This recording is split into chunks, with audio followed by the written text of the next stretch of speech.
All right. I guess we'll go ahead and get started. I know I told some people online we wouldn't start till 10 after. Hopefully you're still here. If not, you can yell at me. So thanks for everyone showing up, both remote and in person. This is great to see this many people here.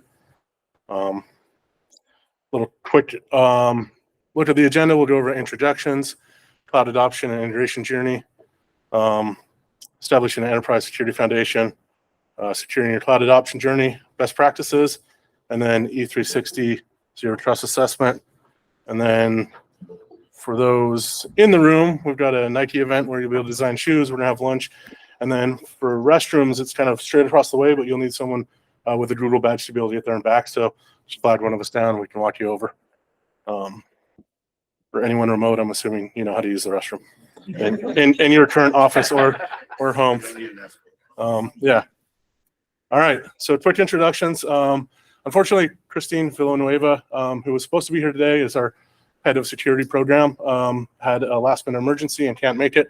So unfortunately, I am filling in. My name is Steven Swapp. I'm a partner engineer with Google. I work with our great partner e360, kind of help manage that relationship, work with technical stuff. And then I'll turn it over to Xander and Kevin to introduce themselves. Yeah, thanks, Steve. I'm Xander Hamman, the Director of Security Consulting at e360. I'm also the Data Privacy Officer at the organization as well. Happy to shed some light on best practices for security for you today. Thank you. Hi, everyone. I'm Kevin Kohn. I'm head of the Cloud and DevOps division here at e360. We're really excited to be here with Google, our great partners, and looking forward to today's content. So it's great. All right, cloud adoption and internet journey. I believe, Kevin, this is you. So for those of, thank you very much, Steve. And you know, GCP has been gracious hosts and partners with us in this journey, and we're excited to be here with them. There's a lot that we're doing together. Now, E360 is a 34-year-old company, and we've gotten our had many things that we've done as a company during that time. We've gone and become premier partners and very skilled at doing end user compute. We've done a lot of great work in the data center and have a very comprehensive data center offering. We also have a great managed services offering, a cybersecurity division that Xander is going to represent, and then the cloud division that I represent, where we do cloud and DevOps, application refactoring, migrations, etc. So E360 has been busy. Let's just put it that way. We've grown like crazy since the pandemic, and the cloud practice is growing exponentially right now. And thanks in large part to our partnership with GCP, and a lot of the things that we're doing with them are very unique in the market. So when we talk about a customer's journey to the cloud, we have to start with, what are your goals? What are your objectives as a customer? And usually that means I want to become more agile. I want to become more efficient in how I apply and utilize resources to put my workloads on. How do I manage my applications more effectively? These are usually the things that customers tell us when they say, we want to go to the cloud. And those are all the things and reasons that we encourage people to go to the cloud for. But additionally, one of the things that we bring to bear is the capability to leverage an ecosystem of partnerships like ourselves and GCP to bring expertise to you in ways and technologies that are, quite frankly, moving at the speed of light for many of our customers. It's really hard to staff and on-ramp a lot of our resources to become proficient in the latest and greatest technologies that are out there today. And so this partner ecosystem has been designed by us in conjunction with GCP to make sure that you are able to suffice and have all the needs necessary to meet your goals and objectives as a company, and have access to all the greatest skills and capabilities for those technologies that you're looking to implement. And when we talk about your journey, we always start, generally speaking, from, let's start at your infrastructure level. The infrastructure, you know, I think I got it. All right. I'm admitting people as we're going. Larry, good to have you. Larry's, so we have a number of customers that are online, Houlihan, Loki, ARE, and so forth, and we welcome you to this meeting too. So one of the things that that we focus on here with the journey of every customer is we're all basically starting from an infrastructure-centric location. And then from there, we want to say, how do we do more with less? How do we optimize? How do we automate the redundant tasks that we're currently leveraging today? And how do we become more efficient with that? And that's when we start this conversation. We say, okay, are you optimized from your infrastructure standpoint? Now, are you leveraging the new capabilities that cloud has to offer in conjunction with that infrastructure? How do we automate and orchestrate your current redundancies and help you to do more with less and make your people more strategic to the business bottom line, your goals and objectives and where you're going as a company? Then we help you adopt things like microservices and the capabilities that we find in the cloud that are incredibly beneficial to helping you in your velocity and adopting your journey into the cloud. Oftentimes, the way we did it before doesn't quite complement the cloud. So we talk about application refactoring. How do we take the applications and the workloads that we're doing today and optimize them for your cloud adoption and your journey into the cloud? And we have a whole DevOps team that is very proficient in both writing applications, refactoring applications, helping you identify the R's. We talk about the 7 R's for should we rehost, replatform, et cetera. And we'll get into all those kinds of conversations with you. What makes sense? Or should we just retire this application and start new? We help you with those journeys and those decisions as you make them. Then we talk about the hybrid cloud and the workload mobility capabilities. That leads into a lot of different conversations. Oftentimes it takes us down the road of DR and backup and recovery. Now that you've adopted cloud, how does that affect your DR strategy? How does that affect how you're adopting your journey going forward with your applications and their mobility capabilities? Then we talk, and at every level of this, and as you see at the top of the slide here, we have integrated a very formulaic approach to having security and having your environment from day one adopt the best security posture necessary to fix and address all the challenges that we see customers dealing with today from a cybersecurity perspective. And so Xander, when I'm done here, he's going to come up and go into some of those areas for you and detail our security offerings as it relates to how we help you along this journey. After we get you migrated to the cloud and have this approach and have the capabilities for your workload addressed, oftentimes what that means is you want your people to become more strategic. So we focus now on getting the people that you have, the limited resources you have, focused on the things that are going to bring the greatest value to your company. So we'll take on the more menial tasks through things like managed services or a framework of service capabilities that'll help offload your team and allow them to do things that are more strategic to what you're trying to do. And then we get into AI and analytics. It's a very big topic right now. We've all heard about that. GCP is exceptional in this space, and it's one of the reasons we have partnered so tightly with them, because we see where the puck is going, to use a hockey analogy, and it's going towards AI and ML and focusing on what are we going to do once your data and environment is up there in the cloud. How can we now give you additional capabilities that hopefully help you and your company to get a competitive advantage in the marketplace? And we think that a lot of that stems and focuses on how we apply AI and ML in our environments. So that is our enablement journey. And the last thing I would say here is, in order to begin this journey, it often includes us adopting what we call a landing zone. And this landing zone is where we all start.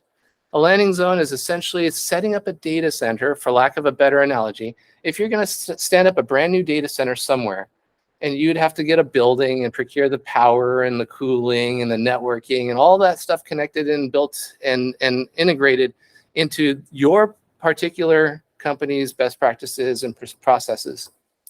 We call that, in the cloud, creating a landing zone.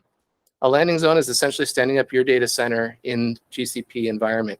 And we have a very methodical approach to how we do this and how we optimize it to your best needs as a customer.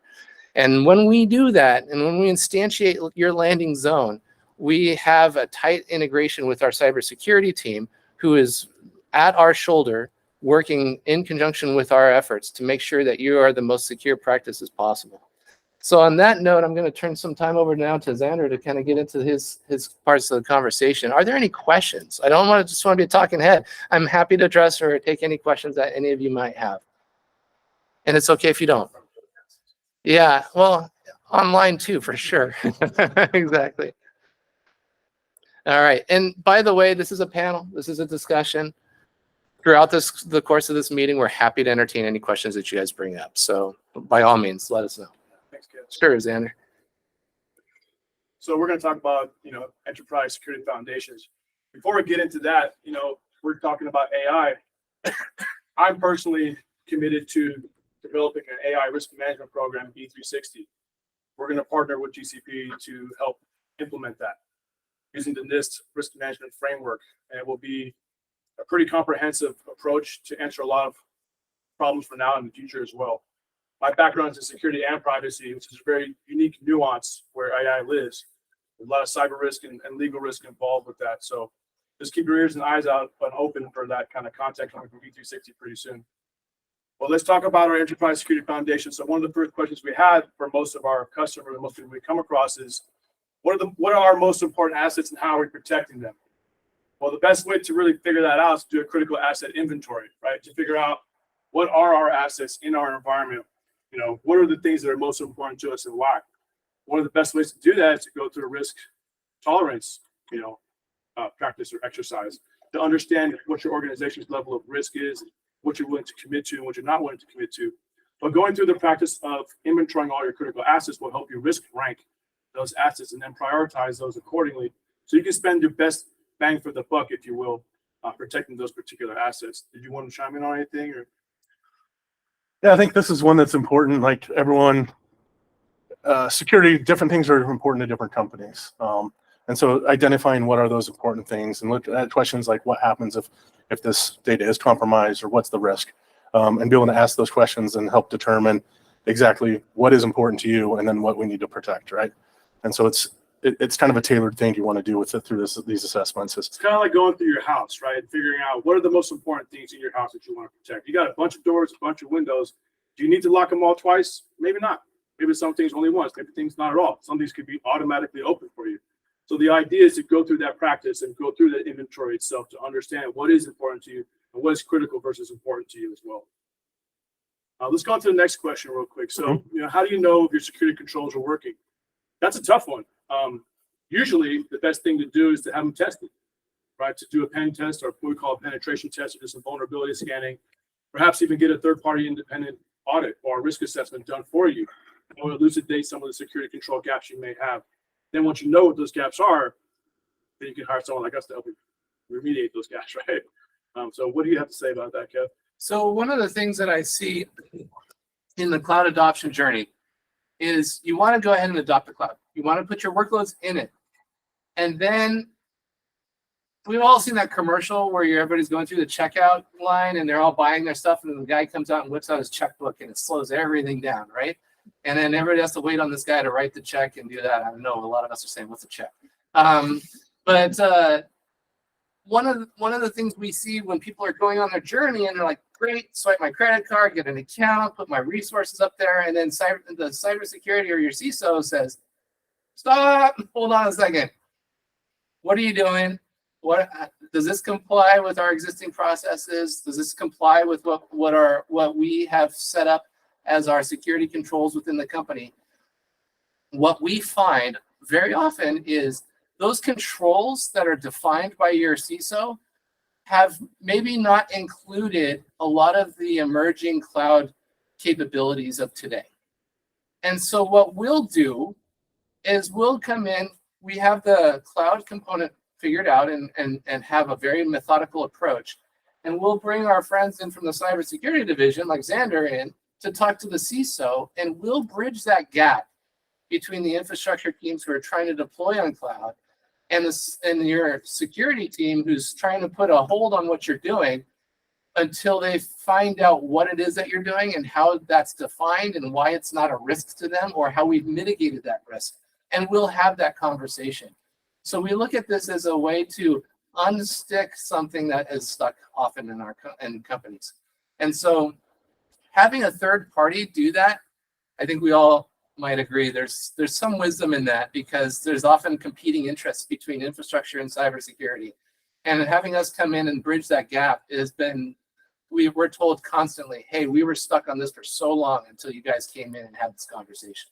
And we like to make sure that that problem gets freed up. We help to modernize the CISO's approach to include cloud components.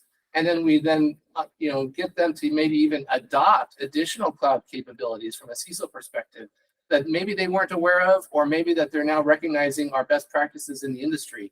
And so I think that value add of us having this joint capability at E360 allows us to accelerate your adoption of cloud and the capabilities there. I would totally agree. Talk about acceleration. I think one of the biggest benefits is the collaboration, right? The open door concept of bringing different political units together at an organization that typically don't speak or perhaps have different objectives, bringing them into the same room at the same time to go over the same objectives that align with the corporate strategy is a very, very successful formula. Let's go into the next question. So let's talk about, what's the most important thing? A lot of our clients ask us, what's the most important thing we're missing from security? What is your take on that? Well, I can tell you emphatically that one of the biggest problems in security is the talent shortage. There's a significant dearth of qualified talent in our profession. We'd love to have more females. We'd love to have more diversity in our profession. And so we're trying to push into that area, but burnout is huge. Just so you know, if you don't know that by now, you probably will experience it in your organization. The amount of money allocated to a security team or to a security budget is dismal compared to other things like marketing. But when that bird hits the window and the whole window's bloody, you'll remember why your CISO came to you and asked for that budget. And I've been a CISO for quite a few banks. I've had plenty of conversations about we should prepare for this. We don't have enough talent. We need to outsource. And I was, given different political directives. At the end of the day, it turned out to be right, and I got my budget right after we had a little bit of an issue. But I do want to go back to saying that the talent is significantly, there's a lack of talent in the industry, and we need a lot more diversity. So if you know anyone, we're hiring. I'm being very frank and very honest with you all, How many of you would say you have enough cloud talent on your teams today? Raise your hand. Right. Exactly. This is, if I could ask a room 8 times the size, that same question, and I'll get as many hands up, right? It is a problem that we're facing. We have a customer who wanted us to vet out the hires that they were going to make in the cloud space. And so we gladly do that. And we'll sit down, we'll even interview those resources and say, here, and I'll have my cloud engineers come in and interview those resources and say, yes, this person knows what they're talking about, they are competent, or no, they're not. And we'll go through 8, 9, 10 rounds sometimes for our key customers. And that's just one of the things that we can do. But then ultimately what we see is customers find it's a little bit more value add to kind of maybe approach it more or less from a managed services standpoint. Like, hey, we'll just have you guys take on these components because we can't seem to find anybody. And while you look, we'll keep interviewing them for you and help you onboard them. And then once they're on board, we'll help train them and get them up to speed so that you guys can take that ball to the next level. That's how we're addressing that shortage today, right? In resources. That's one of the things that we're trying to do as a value add to each one of our customers is be that trusted advisor who can help you and your teams grow. So yeah, exactly. We've seen a lot of interest in automation and orchestration lately, detective engineering. So these are some of the verticals we're really trying to emphasize to help provide value to all of our clients. Let's go to the next slide. Yeah, thanks. Let's share your cloud adoption frame, our journey. All right. So, one of the questions is our cybersecurity investment enough? That's a tough thing to answer, obviously. One of the best ways to try to shore up that answer is to actually test your environment, to bring some pen testers in here, get a third-party independent audit going, and really see, are what you're paying for, are you getting what you paid for, basically. It's never enough, just so you know, but that doesn't mean you can't get by with what you have already. In fact, I'm a technology agnostic professional in the technology industry, but security is that, right? Security goes back to the caveman days and goes back to the principles of security. So even though it's in the cloud these days, security principles are the same. You want to make sure that they work. You make sure that you're managing risk, that you identify what you care about, things we spoke about in the first slide. So, is it enough? Let's find out. One of the best ways to do it is run through a tabletop exercise, go through an incident response, test, if you will call it that, a simulated response exercise. That's a great way to see, is my team capable of doing the things we're supposed to be doing? Do we have an incident response plan? Do we actually know how to exercise it? And I can tell you, quite frankly, very few teams can do that, quite capably. You guys have any extra thoughts? I'll just reiterate that it's important to do these assessments and know what you want, and then to some extent do them on a regular basis. Excuse me. And I just think, dropped what I was gonna say. making sure that you have some good metrics to go to your board or to your committee is really important, right? So yeah, you're doing lots of cool, fancy things. You've got some cool technology. You've got some bells and whistles. But what about that? As a CISO, I care about the metric, the KPIs, the KRIs. Yeah, you've got some cool, fancy tools and shiny stuff. But I have a whole program to manage as a CISO, right? Or as an organization, we have risk to protect. So I really want to make sure that we're doing what's needed to be done to do that properly. Yeah, and then through these assessments, you understand what your risk is, and then you know what risk to accept, right? Yeah, you can Security is never all go about accepting the risk, but knowing what that is. You And can never go wrong with risk assessments. Some are a bit more robust than others, right? And that goes obviously from a price perspective too. We offer a zero trust assessment, which is quite elaborate, but it will give you everything that you could ever imagine, and we partner with GCP to do that. However, we also do, ISO assessments, NIST assessments, NIST CSF, the Common Security Framework. So we do a lot of the range of a smaller type engagement that you can afford versus the ones that are more sophisticated organization that needs a bit more in depth of an analysis.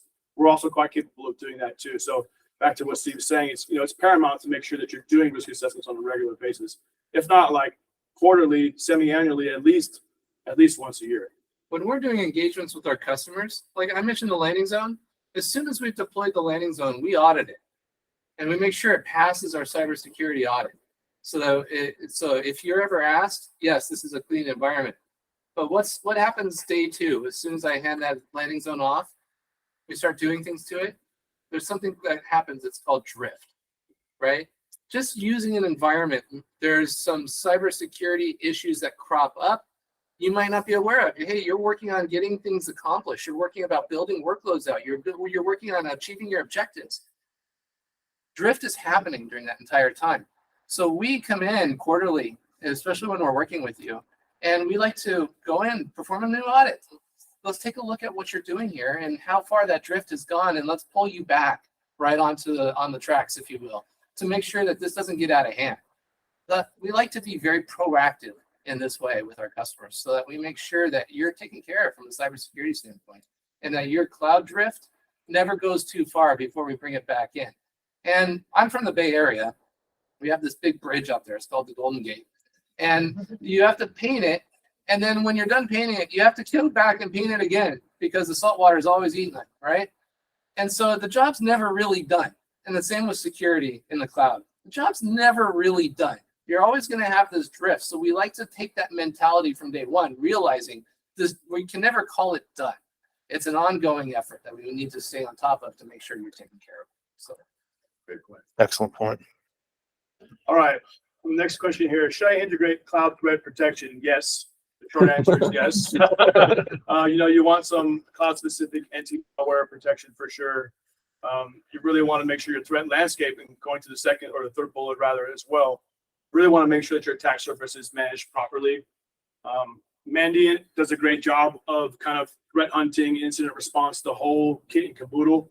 Even before they were with Google, they were my favorite incident responder for years.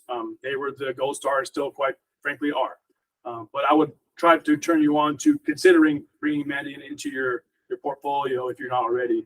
They provide a tremendous amount of value, even through forensics, which, quite honestly, having gone through quite a few breaches as a CISO, you really want to make sure that you understand what happened, what was the root cause of this, and how can we make sure this doesn't happen again. It's great to clean it up, but you want to make sure why it happened and make sure it doesn't happen again. So Mandiant's a great product for that. Do you have anything else, Steve?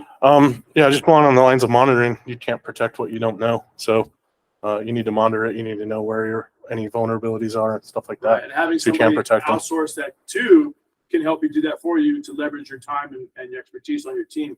You don't have the time to continuously monitor everything. I think we have another slide too about third-party risk management, which we'll also talk to continuous monitoring. It's tough, super tough to do that. So that's when you outsource. You have to figure out as an organization what is important to you to make sure that you do on your own, and what can you outsource so that you can be more nimble and more flexible, right? and we talk a lot about outsourcing on some of these things, but what we like to do too is, and I was saying this earlier to FFF, we like to have our team sidecar with you so that your team learns. They're just not reliant upon a third party all the time, right? So it's better for us if you're seeing what we're doing, able to ask the questions of our resources there, and you're learning and growing so that you can apply those skills and capabilities into your team.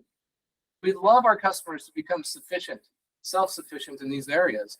And then, as the new things come, we're there. We're able to help you shore up those new things, and we focus on that. It's this ever-evolving approach, right? So we absolutely like to just partner in that way. So the answer is, to some extent, outsourcing up into a point, and then we lather, rinse, and repeat this whole conversation as we onboard your team and get their capabilities up to speed.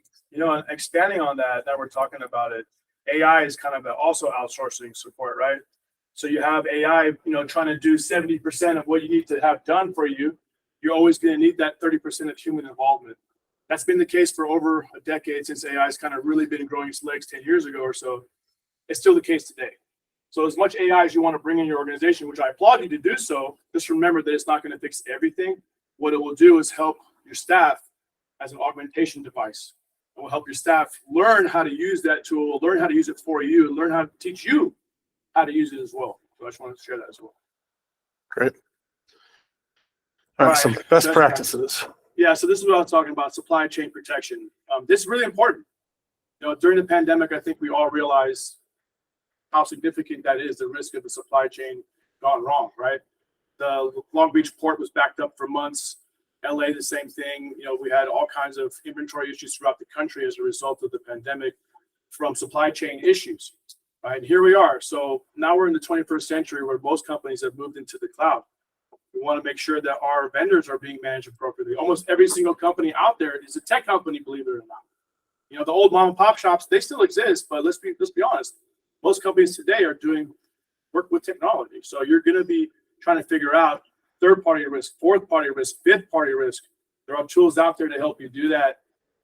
One of the benefits of monitoring your vendors continuously is to understand the risk related to them. There are tools on the market out there that will give you almost a FICO score of how your vendor's performing.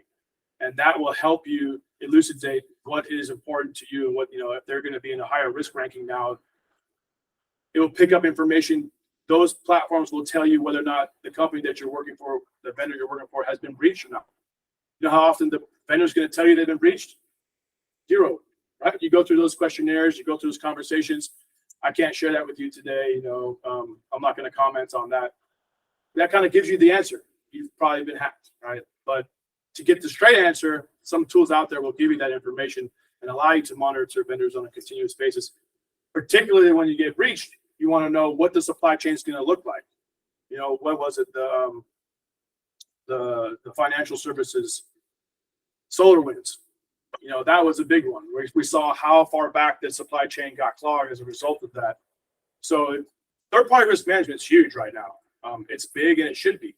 As I mentioned, most of the technology, is being provided through our vendor relationships. So we need to know, are you safe? Are you secure? Do you have your privacy program well developed? Do you have your security program well developed? Can you evidence that to me? Have you tested your program? Have you had a third-party independent audit come review your program? Can you show me those artifacts? Those are all the things you want to ask your vendors. And they're going to ask of you to create that trust, symbiotic relationship. And without that, you're kind of flying blind. So I do want to emphasize, supply chain is extremely important to protect. And one of the best ways to do that is to find a tool that will help you gather open source information on vendor risk. Next slide. So are your security operations running smoothly? Again, that's a tough one. It's tough to tell because you're the one doing it day in and day out typically, or at least your team is, and everything's on fire all the time, right? The world's always ending every day in security, let's be honest with you. And so one of my recommendations is to get a third-party audit, or not an audit, but an assessment. Somebody to come in like us, see what you're doing, see how we can help augment what you've got going on, refine what you're doing, and make it even better. But then again, I do want to put out there that outsourcing SecOps is a great idea too. SecOps can be an incredibly painful experience for those of us in security. It's that day-to-day grind of managing incidents and events and managing threats. And it's pretty never ending. And that's a lot where the burnout comes from, just so you know, in the industry. I think we're all seeing a combination or a nexus that's happening right now. We have our infrastructure environment, and then we've implemented observability capabilities in that environment. So we're seeing the logging, we're seeing the issues that are coming up from the systems, we're seeing downtime issues, we're addressing those. How sure are we that those aren't referencing a security event, right? So now we're seeing SIMs and other things kind of coming in, and we're starting to see the work on the cybersecurity side and the observability side come. These two worlds are coming together. They're meshing. They're now something that is combining. And AI, to some extent, is helping us net this out. But the competency of these two skill sets really needs to be handshaking each other. As we're seeing in our data centers, the threat levels and our downtime issues, they're all being reported by essentially the same systems. It's just we're not speaking the same language all the time. So we're trying to make sure that those come together, we speak the same language, and we can start to address these downtime issues. We can start to address the cybersecurity issues by looking and merging these events, right? So we're having that conversation now, and we're going through that. I don't know if you want to add anything. Yeah, I mean, the one thing I will add is the complexity involved with organizations that run it with an IT and IS or a security team. When you're trying to do SecOps combined, there's sometimes, let's just be honest, there's quite often conflict between what the CIO wants and what the CISO wants. But going back to we talked about collaboration earlier, about bringing the right people in the room at the right time to talk about the politics and get common ground and meet common objectives. That's one way I found a lot of success with security operations. One of the other recommendations I have is to have your SecOps individuals on your IT team, but have a dotted line to your security team. So they'll feed all the information to security. Security will feed the information back to them about what we care about. But IT will ultimately be responsible for the day-to-day activities. And the GCP offerings that they're bringing to bear, and Mandiant and these, it allows us the ability to really integrate these two stories together in a way that hasn't been done before, right? So by having our workloads up in GCP and by having their cybersecurity capabilities and by having and introducing the observability of traditional infrastructure, we can now bring these worlds together in a way that hasn't really been done before, right? And so there's a lot of value, I think, and this is one of the values to go into cloud, right? Is we're starting to see this accelerated effort of being able to remediate issues in a way that we haven't really done in the traditional data centers before. So right, and Chronicle, remember, it would be a big help to this stuff too. Exactly. For observability and visibility. And have any of you been exposed to Chronicle? Have you seen that yet? Anything like that? Steve, is there anything you'd offer up there? Honestly, I can't go too in depth on Chronicle. You probably can better than I can. Yeah, I mean, the SIM aspect of it, coming back to security is what's really important, knowing what logs you're pulling in, really knowing what's going on in your environment. And then to kind of expand on that, what I talked about earlier is the automation orchestration component, getting into some kind of custom engineering to feed you what's most relevant for your SIM log. So Chronicle is a pretty cool tool. So when you take that Chronicle capability that GCP is offering, and you take these other observability offerings, it's a force to be reckoned with. It's an amazing accelerator for you and your business, and gives you insights that you never had before. So this is why the GCP story is so powerful when we start talking about this. Well, I think we're on our last bullet here of this slide. So, do you have a clear picture of your overall security posture and how it relates to industry best practice? Stated a couple times, but this for good reason, right? You really want to have that third-party independent assessment come through using a best practice framework. We can do any, just so you know, E360, we can kind of do any framework. If you like hybrid frameworks, we can do ISO, we can do NIST, we can do HIPAA, we can do GCP security, we can do, you name it, GDPR, CPRA, excuse me. We can do all these types of assessments. So, and they're all best practice depending on what industry you're in. If you happen to be in healthcare, we want to make sure we look at HIPAA for you, right? Banking, GLBA, and so on and so forth. But one of my biggest recommendations is to do that, right? And we, E360, offer a myriad of assessments, as I mentioned earlier. We also offer our zero trust assessment, which we can talk about later if we have the time for it to do that. But really, you want to understand the posture of your environment. And what Kevin was saying earlier is that drift. It doesn't stop. Well, the cool thing is AI and automation orchestration. We're getting to a point now where we're trying to, minimize that drift as much as possible. There's new security tools coming out almost every week that are doing that real-time drift. So this is a really exciting space to be in this year and next. I think these next 2 years, we're going to see a profound impact on how things change from industry best practice. But my recommendation for how to get a clear picture is have an independent third party come in and do an assessment for you, have them tie it to a best practice framework or frameworks for you that you care about, and have them give a recommendations on how you can meet those gaps to become more compliant with the best practice framework. And we'd like to sit down with you too and introduce Chronicle, show you what it can and can't do. How does Chronicle work in your environment? What are the benefits to having a tool like Chronicle address these issues, right? So those are some of the things we're going to circle back with you guys on and say, here's how it would apply, and this is why, and this is what makes a lot of sense to us, right? So we're taking that note right now.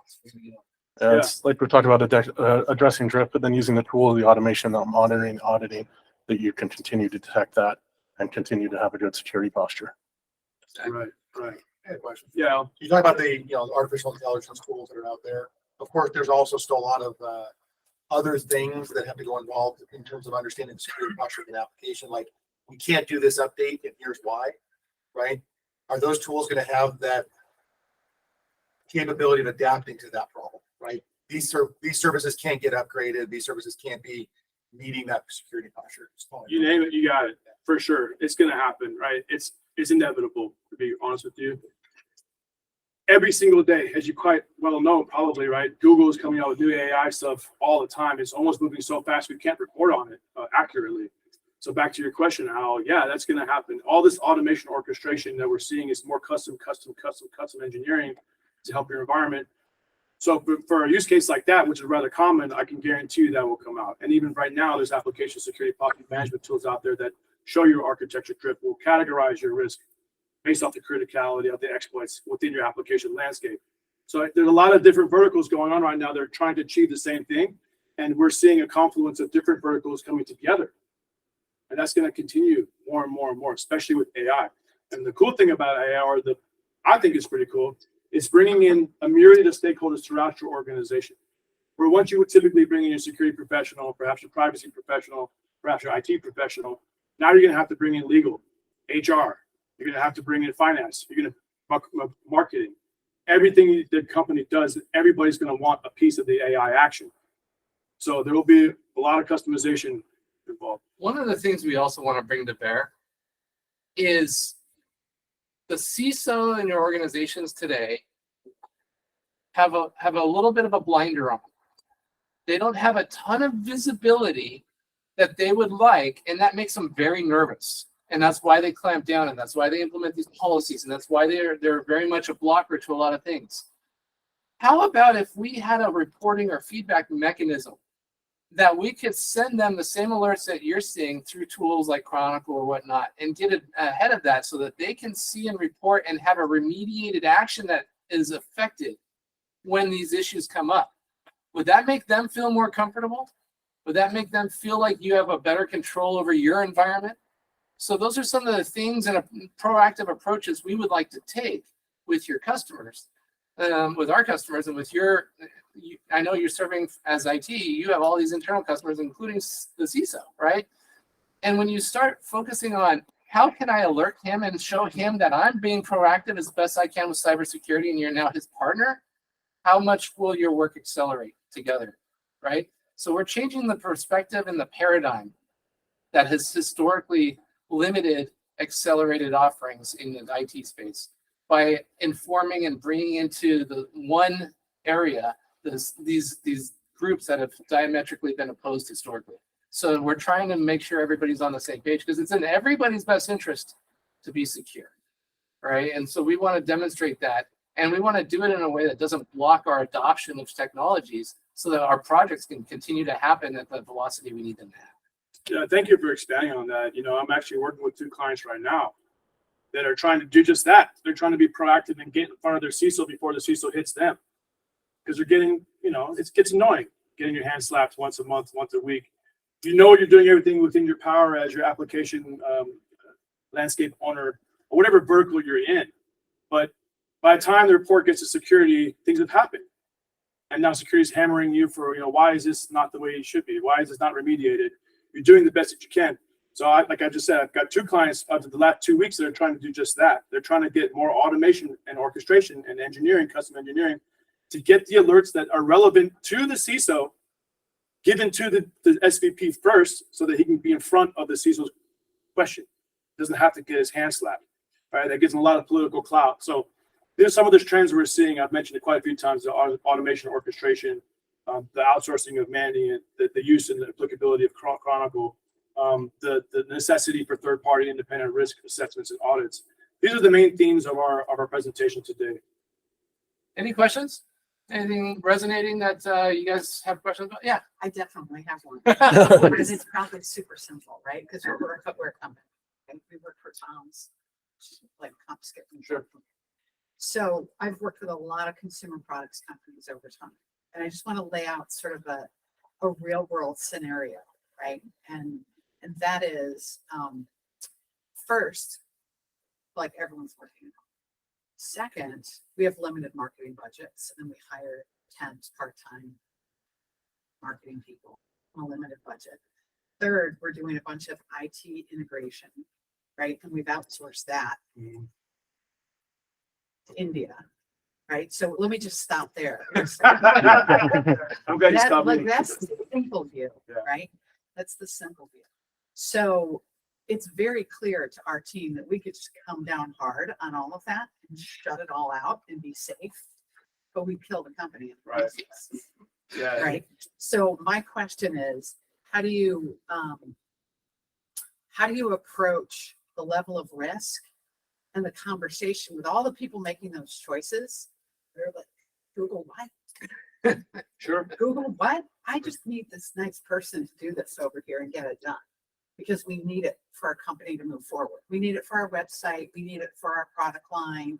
We need it for our, wholesale go-to-market approach. Whatever. There's always a business reason why they need it. But what's your advice on how to manage that risk tolerance? Do you, if I may, Yeah. does your organization have a risk management program? Yes, we do. Okay, that's Thanks a for good our place to general start. counsel, actually. Yeah, it's a good place to start to Yeah. understand, where the organization considers the most risk to be. What is the appetite of risk for the organization? Right. What is the exposure that's willing to take on and what's not willing to take on? Having a level of risk acceptance is a great place to start, particularly with your executive team or particularly with your senior management people. Yeah. To answer your question, that's really what we need to get to. It's making sure the executive committee is on the same page. And it's tough. It's very tough. Really- You asked a pretty And tough question. I'm blending a lot of brands, so I'm not talking about the Tom's executive team. Sure. But my experience is like, whoa, when I get further away from IT and finance, forget about it. Yeah, no, it's a very challenging thing to Forget do. My advice is, again, it really is to do a risk assessment. Yeah. And when you bring in a third party, what a third party will do for you is negate that political friction for what it's worth, right? Open up a collaborative environment to explore the situation more thoroughly and really understand what are the dependencies, interdependency, and the risk tolerance for all those processes that are taking place. Do we want to continue to have resources offshore checking in from Pakistan? Is that the best thing we want or not? We should have that conversation. But having that group of people, identifying that group first of all, Right. putting them into a room, right, Yeah. if possible together, to collaboratively discuss things through a workshop, a 1 or 2 day workshop is a great way to get it started. They then will give the information to the assessor, the stakeholders they need to go continue on investigations with and interview further discovery sessions to understand, okay, we think this process is happening, let's say in Bangladesh. Is it actually happening? How are they connected to the environment? So to parse it all out, you really have to get back to the risk appetite of the organization. My recommendation would be bring in the third-party independent risk assessor Right. to do that doesn't have any political sway one way or another, that can negate that landscape and open up a collaborative discussion about the risk. Then you vertical out the different types of areas of risk and address those accordingly. Create an action list of a risk priority and then an action plan for remediation. And one thing I would add to that, we geek out on Chronicle, on Mandiant, on these other technologies. Yeah. And that's what we do, Yeah, right? totally. That's not necessarily what you guys want to do, Right. right? We like to That's like the cream of the obfuscate, crop, right? right? We want to obfuscate the complexity. Right.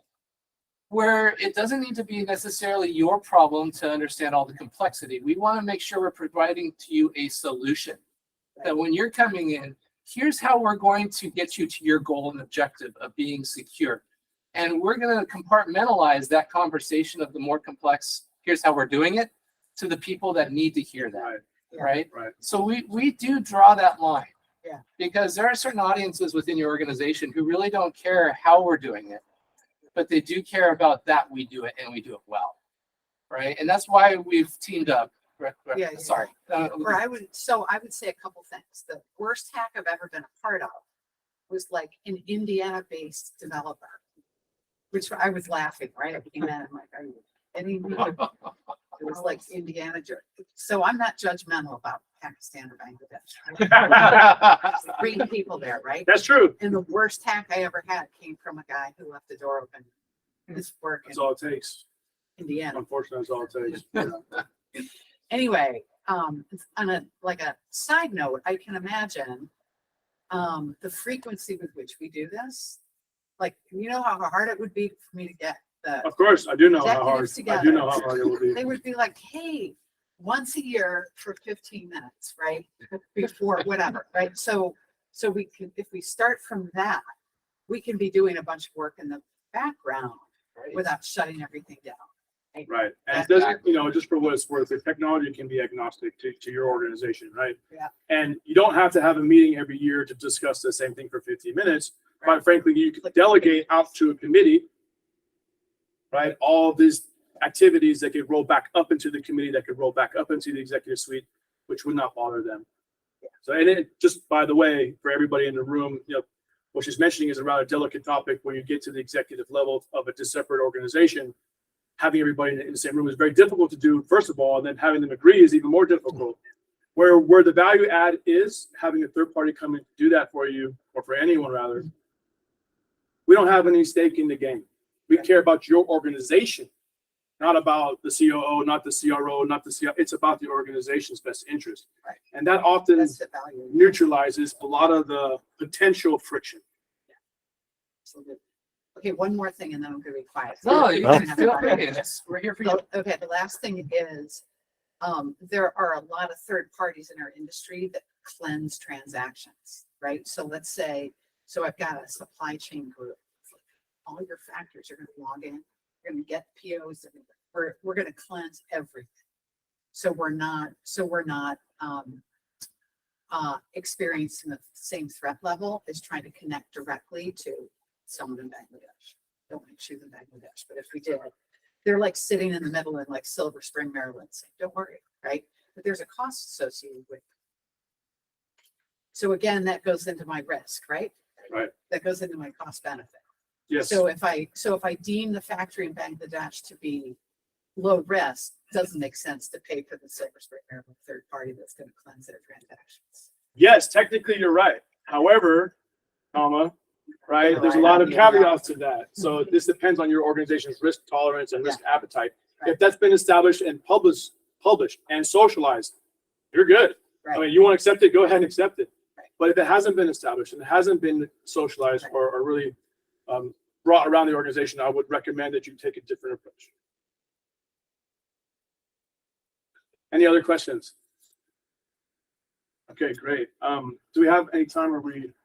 Yes, there's sometimes. Okay, let's just quickly go through the zero trust slide deck. Maybe people online Oh, also yeah. have any question. Yeah, we'll pause Go to the anyone next slide, online. leave it there. Steve, aren't you monitoring that? No, just kidding. Julian changed my view. I can't see him. Does anybody on the line have any questions you'd like to ask? All right. Finding the bathroom. If you do come off mute, interrupt us, or there's also a raise hand feature you can ping. Let's And take a look real quick at Google's cloud security portfolio, right? We talked a lot about what e360 can do. Of course, we partner with GCP. Let's talk about some of the things that GCP can do. One of the things that Kevin and I were really harping on this afternoon was or this morning, whatever it may be, the visibility analytics and automation orchestration, the governance aspect of it all, right? The other stuff is kind of rather common. And when I say rather common, we have that as part of our zero trust framework, the pillars of our zero trust framework. But, in the cloud, the identity component, the device, the application data and network each of these swim lanes has a particular technology solution that Google provides, if not one, quite a few. And they work collaboratively with one another. So I just want to point that out there. We talked about Chronicle today, that's in the visibility analytics. We talked about Mandiant, which is at the top there, really helps out with threat intelligence, the whole threat landscape itself, attack surface management, and incident response. We also talked about kind of automation orchestration, the Chronicle, the SOAR aspect of things today. And then one other thing I do want to throw out there, two more, is the Cloud Armor for the network and the Cloud DLP for data. Those are really sweet tools. So let's go to the Zero Trust slide. Okay, so the framework of Zero Trust, right? The cybersecurity and infrastructure security agency, the CISA, right? They have a model for Zero Trust. It's a big buzzword in the industry today. Very few people or very few organizations have had the capacity to pull it off thoroughly. What we've done is reduce complexity into a more simple format. Doesn't mean it's simple. It just means it's not as complicated as it was to be illustrated. So we have this house of trust, right? And you have the same pillars we saw, which were the swim lanes from the Google Cloud portfolio, the identity, device, network application, and data. Underneath that is the foundation, right? Really, you want that governance to understand what's going on, the automation, orchestration, visibility, and analytics. That's all the foundation of your Zero Trust, your house of trust. So let's go to the next slide. So as you can see here, this is kind of a breakout, and it looks very similar to the Google Cloud's offering. Believe it or not, we had this built before we started collaborating with Google in this particular vertical or this area. But in essence, you have these foundational pillars, right? Identity, device, network, application, and data that need to have these components on them, like current and real-time views of what's going on. You want to have automation for provisioning and deprovisioning, all this kind of stuff. Governance and auditing the capabilities to understand what's going on within your whole house of trust. Let's go to the next slide, please. So this ties back to the portfolio itself. I really wanted to emphasize the significance of how cleanly these two match up. Let's go to the next slide there, Steve.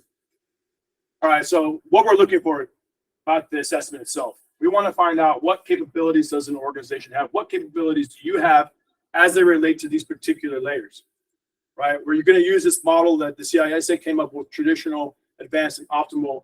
This could also easily be tied back to the common the maturity model, if the CMMI. It's very common throughout the security industry. But in essence, you have these three phases. The traditional is what you would imagine a more nascent program with a little bit of less trust involved. As you move forward to the right, you get to more optimal trust levels. But I don't want to spend too much time on this here. About the point is to show you that we've come up with the capabilities, of things that should be capable of being achieved to keep you in one of these layers. And we can have an idea to help you move one layer to the right or one column to the right. Let's go to the next slide. All right, so in order to implement the Zero Trust assessment, it's not easy. It's a huge endeavor. It provides a tremendous amount of value, quite frankly. It's not the cheapest assessment out there, but it's going to give you everything you could ever want and really tell you, are you Zero Trust or not? A lot of companies out there are claiming they're Zero Trust, throwing this out there. I even have clients, but they're miles away.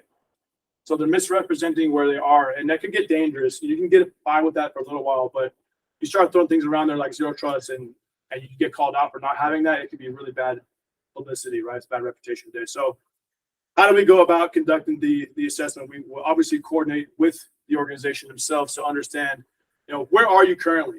What's your current state versus your target state, right? And how are we going to get there? But in order to get there, we have to go through all these different pillars. We want to go through your identity pillar, your data, your device, your network, and your application pillar to really understand each of these components as they interrelate with one another. Very complicated work, quite honestly. Let's go to the next slide. This is just the model of the measurement, some more dynamics about the attributes. As you can imagine, traditional is relatively immature, right? There's barely even least privilege established. You're doing all kinds of manual incident responses. It's typically what you see with most organizations. As you get more advanced, you start to see a lot more visibility, right? A lot more orchestration capabilities. Now you're putting in least privileges on places, and you're getting a lot more managed incident response, not outsourced, but managed. And as you move into the optimal category, you're getting a lot more dynamic, automation capabilities. You're doing all kinds of great stuff with visibility and helping you with identify your real-time current state posture. Slide, please.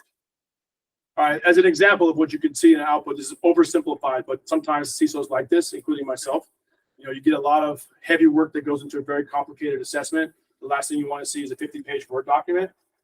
I usually want to see a one-pager, some single pane of glass type of look and feel.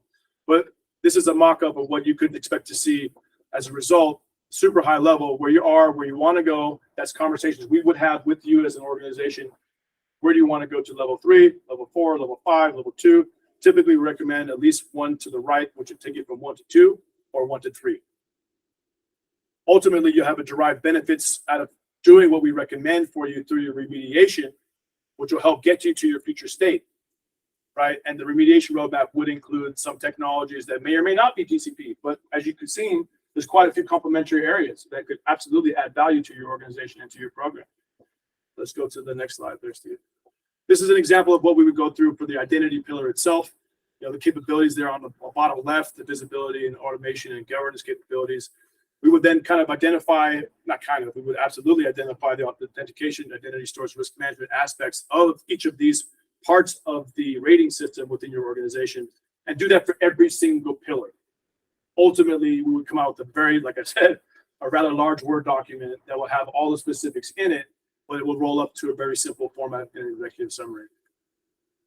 Well, that's going to be it. I went over that rather quickly. I'm happy to go into depth on the Zero Trust assessment with anybody after today. Please feel free to reach out to me. This is my contact information, Xander Hamman at E360, Kevin Kohn, our VP of Cloud, and Christina's not here, but Steve's here. So thank you, Steve, for your time today. Absolutely. All right. Any last questions? All right. We're going to be around if you have anything you want to talk about, and you know how to reach us all, and a lot of the reps are here that you can also talk to. We're excited. We're really excited that you're here. We're excited to be working with you. We're looking forward to service your needs. So appreciate your time. Thanks, today. Kevin. And we